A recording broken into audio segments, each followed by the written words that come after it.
പ്രായപൂർത്തിയാകാത്ത പെൺകുട്ടിയെ ലൈംഗികമായി ഉപദ്രവിച്ച കേസിൽ 5 വർഷം ഒളിവിൽ കഴിഞ്ഞ പ്രതിപിടിയിൽ. ചെന്നൈ കോടമ്പാക്കം സ്വദേശി രാജ്കുമാറിനെയാണ് ആളൂർ പോലീസ് ചെന്നൈയിൽ നിന്ന് പിടികൂടിയത്. 2019 നടന്ന സംഭവത്തിൽ രാജ്കുമാർ റിമാൻഡിലായിരുന്നു.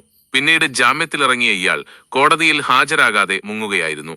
തുടർന്ന് കോടതി ഇയാളെ പിടികിട്ടാപ്പുള്ളിയായി പ്രഖ്യാപിച്ചു. പ്രതിയെ പിടികൂടാൻ Aloor SHOB Shajimon, SI TA Jaison, CPOമാരായ ഡാനിയൽ സാനി, ഹരികൃഷ്ണൻ, ആഷിഖ് എന്നിവരടങ്ങിയ പ്രത്യേക അന്വേഷണ സംഘം രൂപീകരിച്ചു. ഇയാൾ ജാമ്യസമയത്ത് കോടതിയിൽ നൽകിയ വിലാസത്തിൽ താമസിക്കാതെ ഒളിവിൽ കഴിയുകയായിരുന്നു. ശാസ്ത്രീയമായ അന്വേഷണത്തിലൂടെ രാജ്കുമാറിനെക്കുറിച്ച് നിർണായക വിവരങ്ങൾ ലഭിച്ചതിനെ തുടർന്ന് അന്വേഷണ സംഘം ചെന്നൈയിലെത്തി. 3 ദിവസത്തെ അന്വേഷണത്തിനൊടുവിൽ ചെന്നൈയിൽ നിന്ന് 30 കിലോമീറ്റർ അകലെയുള്ള സെമഞ്ചേരിയിലെ സുനാമി പുനരധിവാസ കേന്ദ്രത്തിലെ വാടക വീട്ടിൽ നിന്നും ഇയാളെ കണ്ടെത്തുകയായിരുന്നു. തുടർന്ന് അറസ്റ്റ് ചെയ്ത് ആളൂരിലെത്തിച്ച് കോടതിയിൽ ഹാജരാക്കി റിമാൻഡ് ചെയ്തു.